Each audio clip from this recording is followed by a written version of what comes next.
Yo, what's up? My name is Devin Jones, and welcome to another episode of the Neighborhood Heroes podcast. I'm your co-host, and here's my co-host, Gloria Craig.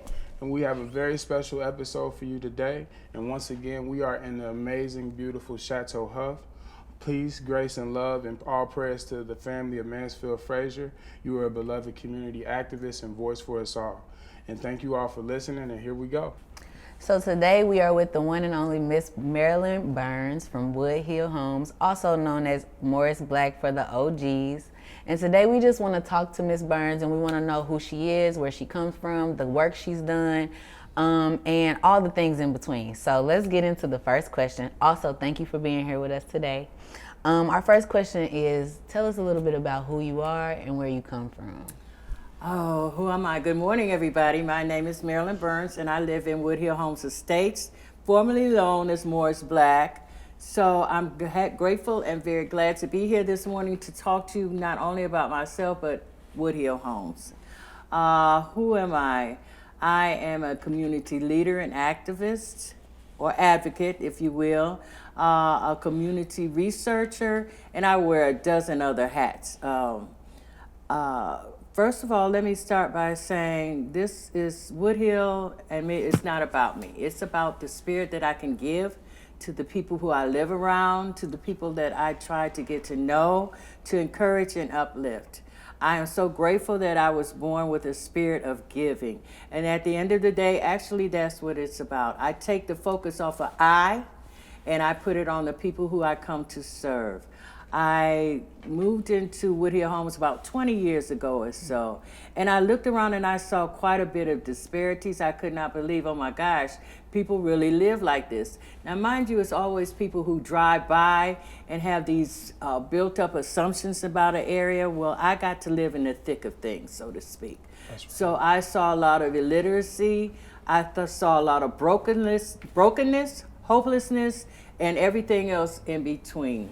And it's not a thing that I'm not used to seeing, because I grew up basically in a dysfunctional home. My dad was an alcoholic. He was also an abusive alcoholic.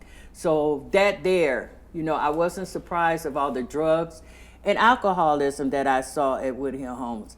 But as years went by, it started progressively getting worse and worse and worse. Mm-hmm. And I did not like that. I could not understand, what is the root of this? And people always talk about trauma. Well, yeah, there is trauma, but trauma comes from a broken spirit, mm-hmm. if you will.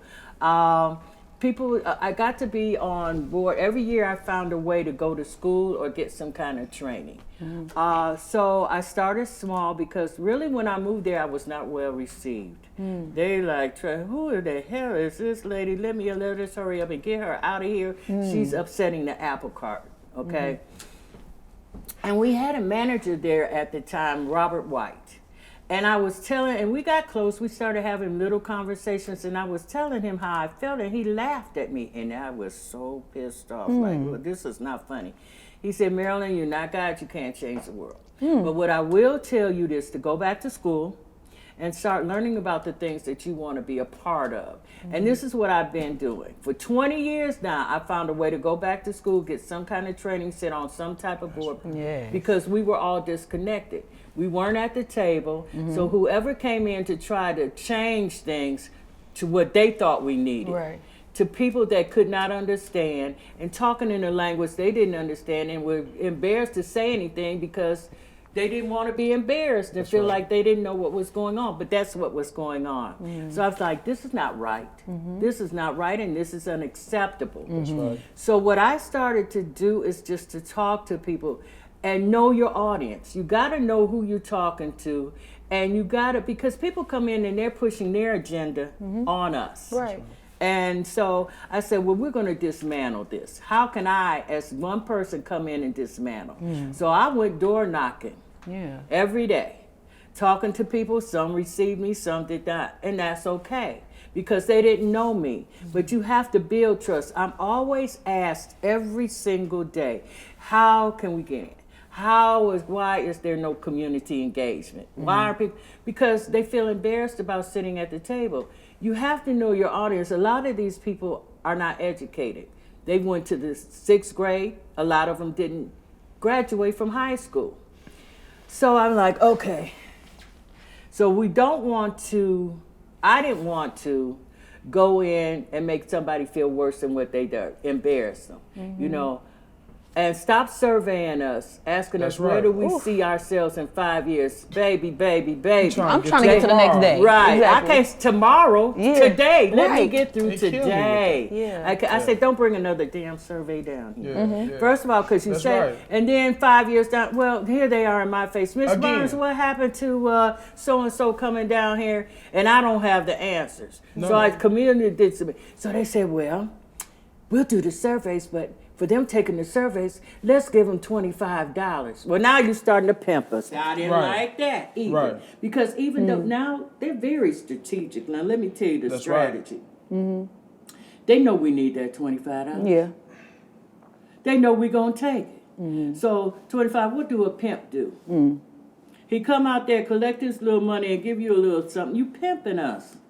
You prostituting us. I didn't like that either. And they know that these people need it. So when I go in and I talk to somebody, I'm like, I'll see the house is not clean. Because see, listen. In our house, and I'm talking about our physical house, there's many rooms, isn't there? Yes, sir. Yes. Okay, and so in that room you walking in today, I might not be feeling my best. I might not be feeling you.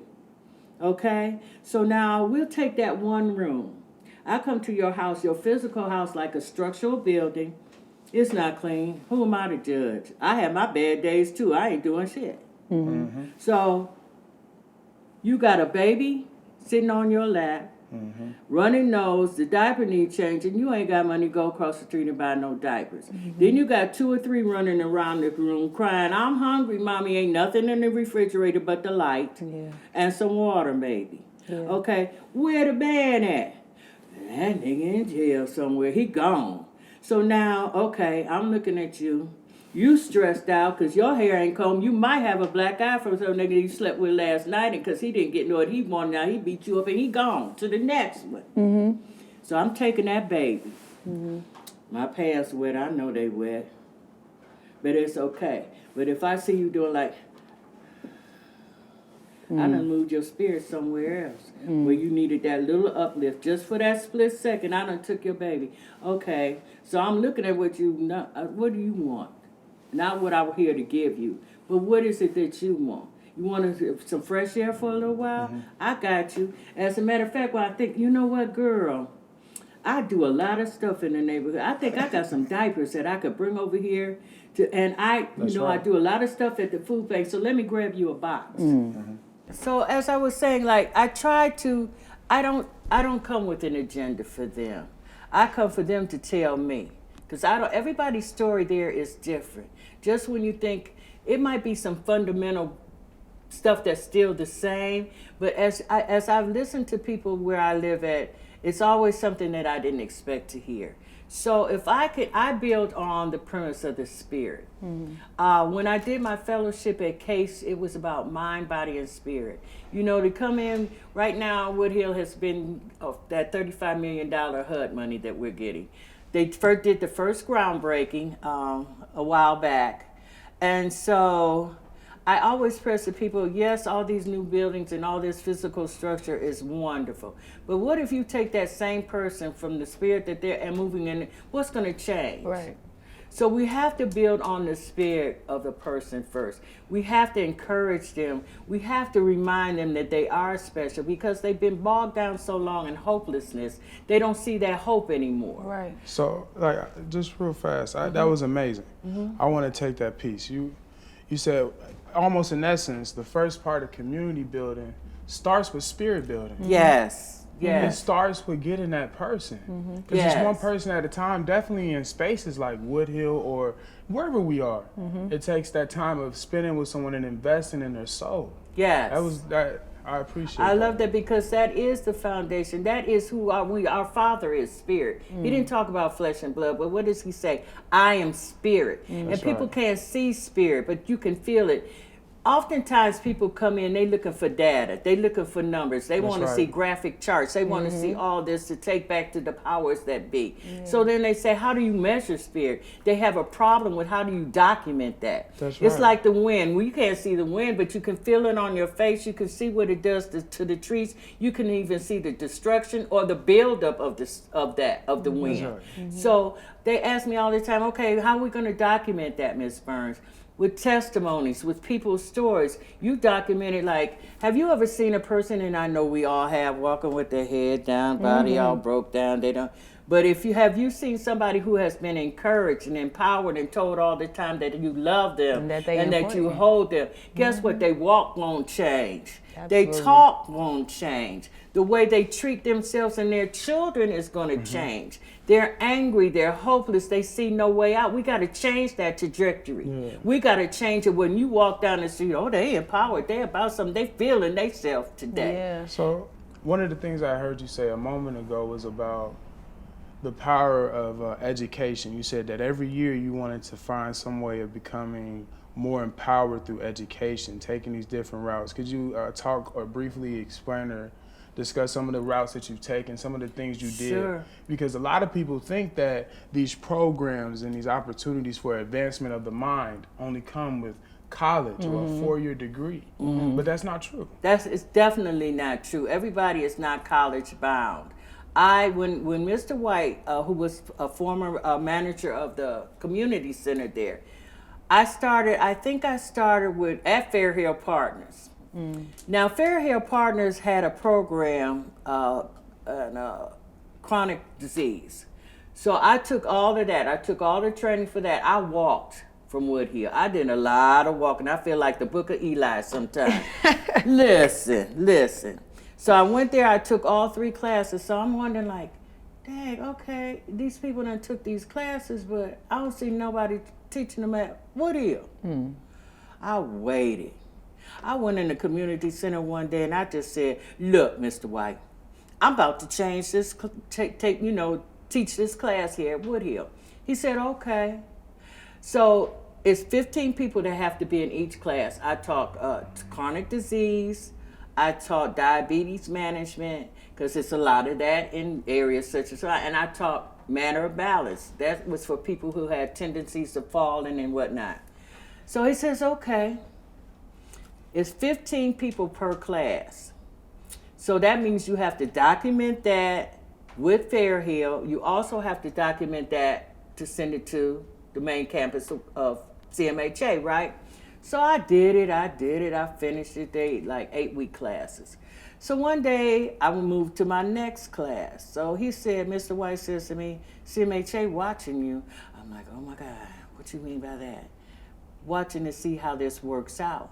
Because, see, they thought I was just an old gray-haired woman just, all willy-nilly just coming in there and doing nothing. But they saw the progress. Dang, this is revenue numbers, Every class she teaches, she has a overflow list, And when they came in here, let me tell you, well, they had a criteria. You come in, the people that's in your class, you give them a bottle of water and a granola bar. That's the first thing in the morning. Ain't nobody want to come out there getting out, rolling out of bed, and you want to give them a glass of water and some granola bar. I went home. I was making breakfast. Okay. You was making breakfast. Fresh fruit, coffee, tea, bacon and eggs and potatoes. What people really want. Yeah, people really want. So food bring people together. Oh, yeah. So that's how I gravitated. Plus, when I was training them, I stuck by I had the outline of the book, but I put it in language where they could understand and would keep coming back. So I started with that. Then I went from Fair Hill. Then I got on board at Case. And I tell you, I got on board, they had this program called Fresh Link. So that grew into something else. Then I got on other boards. I started my, ear to the wall, so to speak. Listening to what was going on. What could I take that they was teaching that wouldn't trickle down to our neighborhood? That's right. I was getting that education. So that is another one, another good strand, I think, is keeping your ear to the ground. Yes. Right? You may be in a position or a place or in a community that is quote unquote disadvantaged, But Yes. keeping your ear to the ground and seeing what opportunities lay for you and the people around you, that's key. I really appreciate you speaking on that. Gloria, did you have any questions? Yeah, because I'm hearing a couple things. So obviously, we've talked about the importance of lived experience and having that lived experience and being able to take the education piece, take the lived experience, and bring it together so that then you're able to really reach and talk to the people who you are around. Yes. So can you talk a little bit to just the importance of having that lived experience and having people with lived experience at the table? Yes, because and people have had these misconceptions, and I have told my story because I've been vulnerable. The spaces that the people that I live around now, I've been in them same spaces. As I was saying earlier before this started, I was a victim of a scam. I mean, I had a beautiful home, had money in the bank, my kids were, and I lost it, all of it. And that's what wound me up in public housing.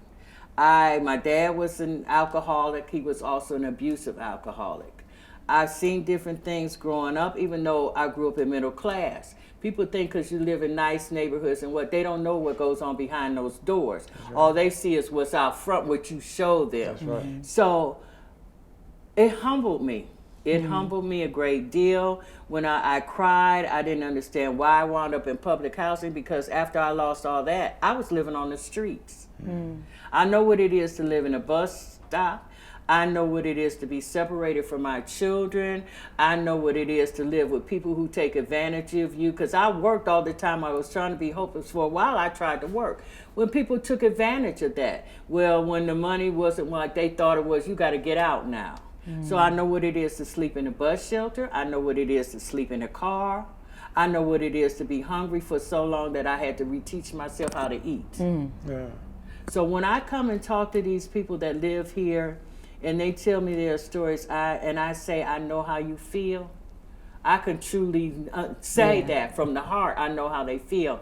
So but I had a great education. It's just that stuff happens to people who have good education. That's right. So it's a thin line. And I hate when people become judgmental. It's a thin line between judgment and your opinion. You know what I'm saying? So right. Because today you could be up and tomorrow you could be down. Absolutely. When I went to college, we had to do something on the homeless problem, and I visited parks and stuff. I've met men who've had their businesses today, and then tomorrow you sitting out here on a park bench. Your family has thrown you to the wolves because you no longer can supply that need that they had before. So when I go into the community, I take my life experience. That's right. And what has happened to me, my educational background, and I've had a pretty good one, and I combine those things, and how can they feed on each other to serve the community of people that I'm around? Absolutely. That's right. Absolutely. That's right. Do you have one? Yeah, I think this is a good chance to talk about some interesting news you told me I didn't even know when you came in, which is that you are a part of the Justin Bibb transition team, mayoral transition team. And so my question is, everything you've said is raw. Everything you've said I can point to, I've been through. I know people that are going through it. And so putting that in context of having an opportunity to be on an advisory role to the next mayor of Cleveland, what are some of those things about your lived experiences, the things you've been around, the people that you're around? How are you advocating? What are ways you're advocating for them and holding these next people, the next leaders of the city, accountable in a way? Well, first of all, as I said earlier when we were talking, I gave Justin hell when we first met until we talked. And I'm like, okay, I always put people through a test. You know, God put us through a test when we first got. He put everybody, all his leaders that were Moses, David, everyone went through a test. That's right. So, we often hear through politicians, because politics is a very dirty game, as we all know. Say what you mean what you say. You say anything to get my vote, right? So I'm going to put you through the test. So when he asked me to be on this, and he saw my authenticity, authenticity, There if you you go. will, and my transparency, he loved it. We had many talks over the phone. He came and saw me, and I was honored when he asked me, because even though I admire everybody for each team that he has picked to cover whatever he's covering over his time as being mayor. They're all young, I understand that. We do need fresh blood in this space.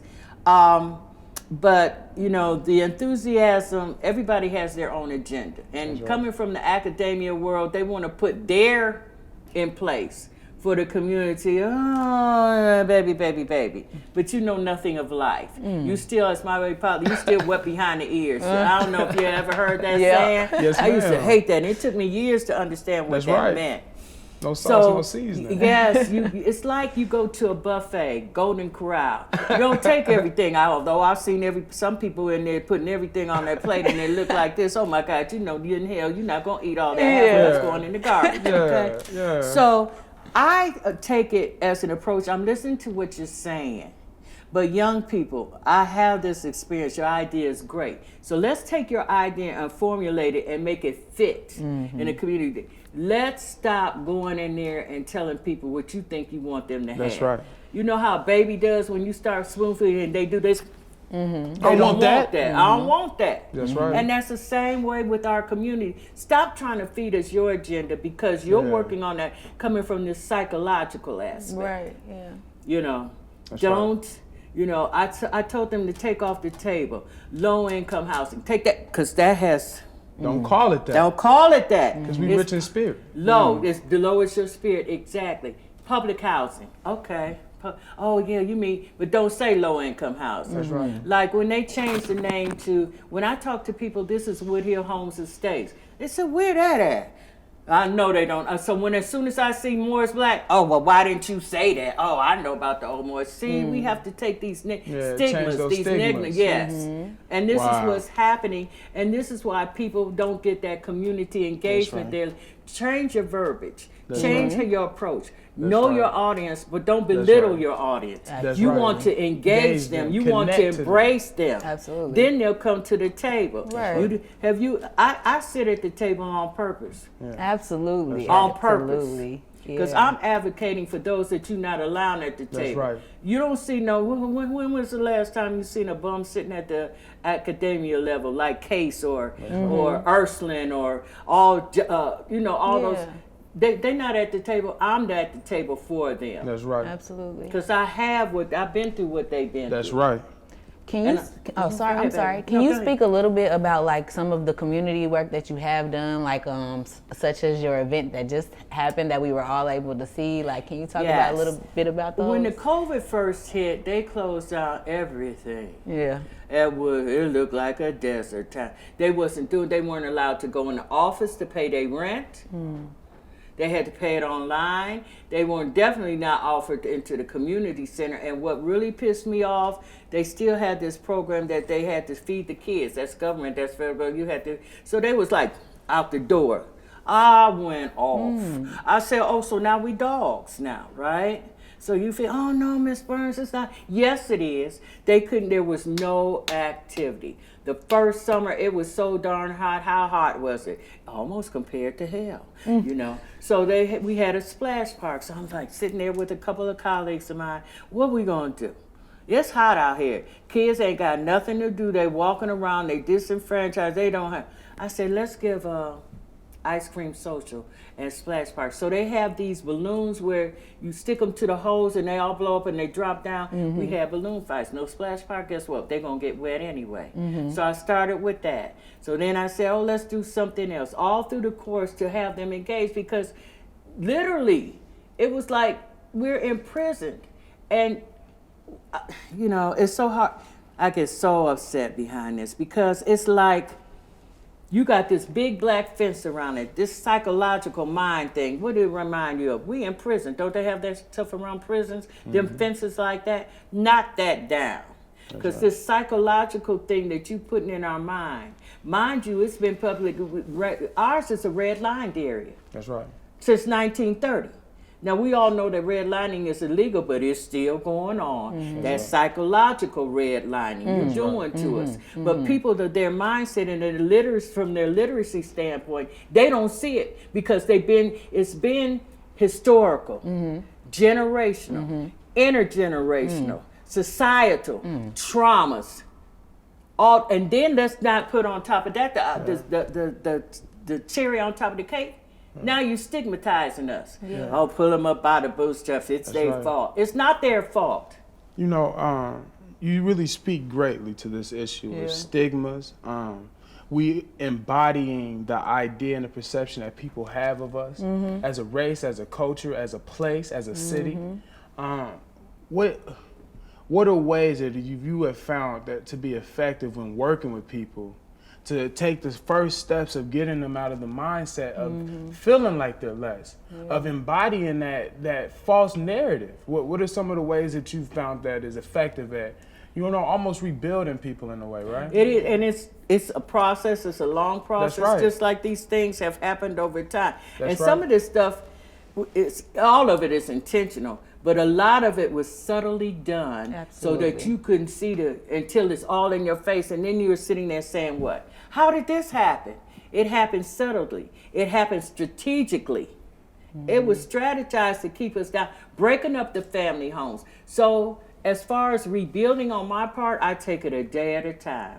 I'm out there on the grinding every day like I'm going to a job, and it's a job. It's my job to rebuild the spirit of my people. Am I my brother's keeper? For me, yes, I am. Yes, I am, because guess what? I was that person, but I had a father that loved me and molded me for what I do today. That's right. So I get back. right. So when I see somebody with their head hanging down, walking by, hey, my sister, you look good today, girl. You didn't tell me you was gonna come out looking like this. I would have got better prepared. Something. Hey, my prince, hey, my king, walk with the king. Rebuild their spirit. You got to start with the right. words. Words How of you- information. Yes, Yeah, words you matter. are somebody because we are descendants of a king. That's so if right. we are descendants of a king, what does that make us? We right. royalty. Absolutely. Nobody has told you that. I love you today. I know it's COVID. That's right. I'm covered, but That's right. I'm covered. I'm covered. Absolutely. So I'm gonna hug you. People say, "Oh, I'm covered. I'm covered with His blood. I'm That's right. covered." That's right. Let His He will be sent done. me out here to do the work that He told me many nights. You have to be very quiet when I speak to Him. Sometimes I just sit there like That's right. this. Oh, yeah. I sit there Peace, be like this, still now. waiting for Him. Be still. Be still. I got you. Like they say, I ain't doing this no more. I hear this whisper. There's something that says to my That's right. spirit, you going to get up tomorrow and you going to That's do right. what I got you. Right. That's right. I sent you out here. I'll give you what to say. Like he told me, why me? Why me? Why you pick me? He had a speech impediment. I'll give you the words to say. And he gave him that stick. So he was armored up, and that's how I feel when I go out here and serve. right. I'm ready today. With the armor of God. I'm ready with the armor of God. Yes, I get to keep to that. I can stand, but I keep on marching. Some days I say, I ain't coming out here no more. They don't need me over here. I ain't coming out today. But then here come this little kid running up trying to put, I love you, Ms Marilyn. I'm like, okay, I'll be out here tomorrow. I ain't going in the house. Okay. Yeah. I'm not gonna lie to you, this is not easy work. I cry. I've had so many sleepless nights. I be like, I ain't been to sleep at all. But I get up in the morning because it's somebody that needs to see me. That's right. They need your love. Yeah, it's somebody that need a word from me. Hey, Ms Marilyn, I wouldn't give that person nothing, but that could be you. Yeah. Easily. Yeah. Did you have- Yeah, I was wondering, like, after you come up with an idea, you plan an event, you implement it, it happens, it's successful, you go home, you're decompressing. What are the thoughts? What are the things that you're thinking about? Like, okay, this was good. Like, how do you kind of measure your success, I guess? I said, like the last event, you know what? I sat there, and a lot of times people don't say thank you, appreciate that, and it's all right. But if I see a kid smiling and running around and all excited and happy, if I see a couple saying, they happy, they just grinning, that's my thank you. I go in the house, I'm gonna be so tired, I can hardly move sometimes.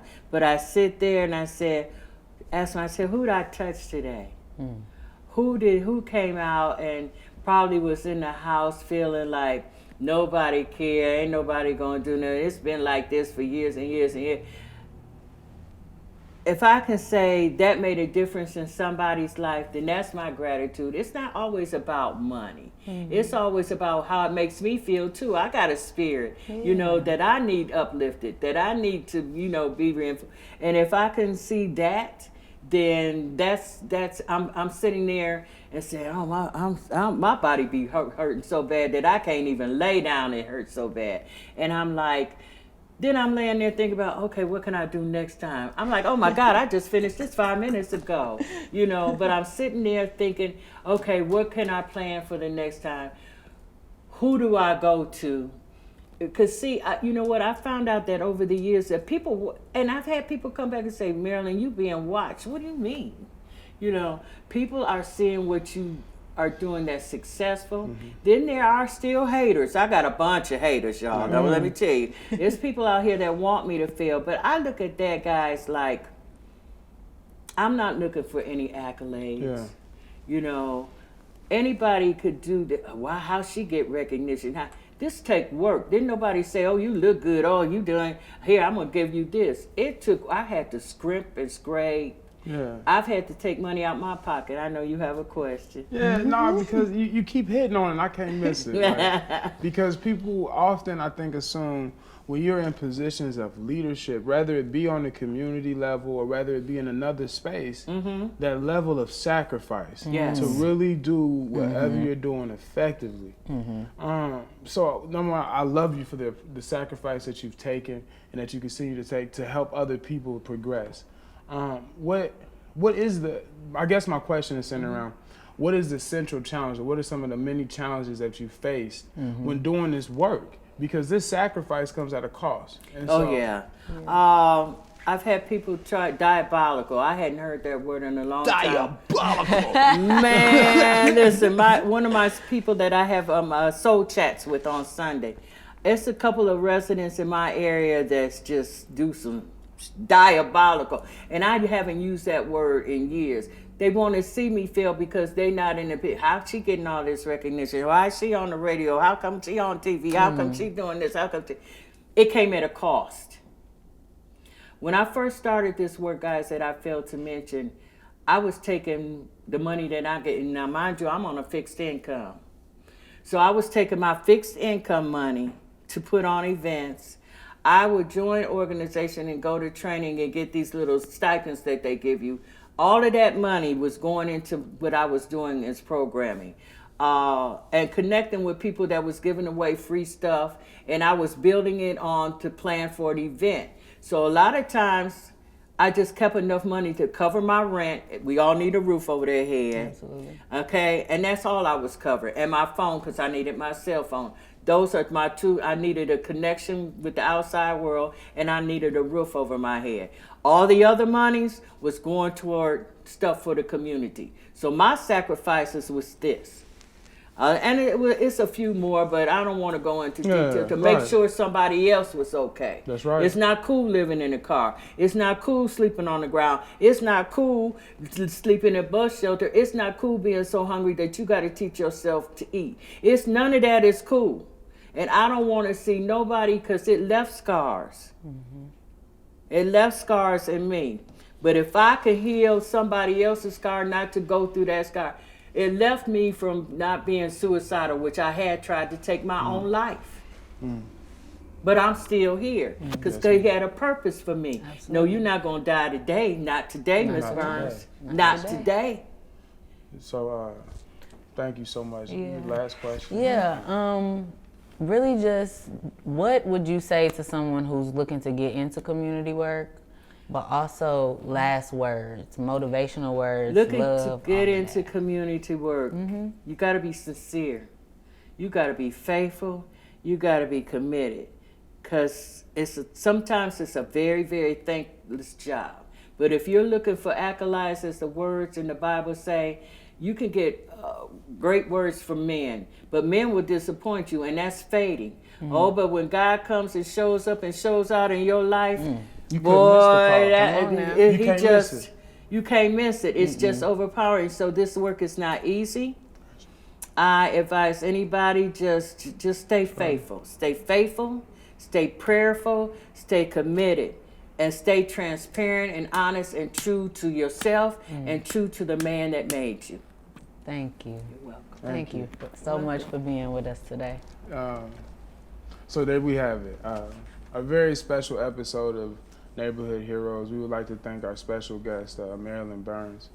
You know, the conversation of community building and the conversation of people building and spirit building is one that we take very seriously. And so we thank you so much for just giving us some of your wisdom. And you're always welcome back. Always. Whenever you want to talk about this, whenever you have something that you would like to bring to the people. For sure. Thank you so much. Gloria, would you like to say anything in our closing? Well, thank y'all for listening to another episode of Our Neighborhood Heroes, and catch us next time because we'll be back. That's right. Peace.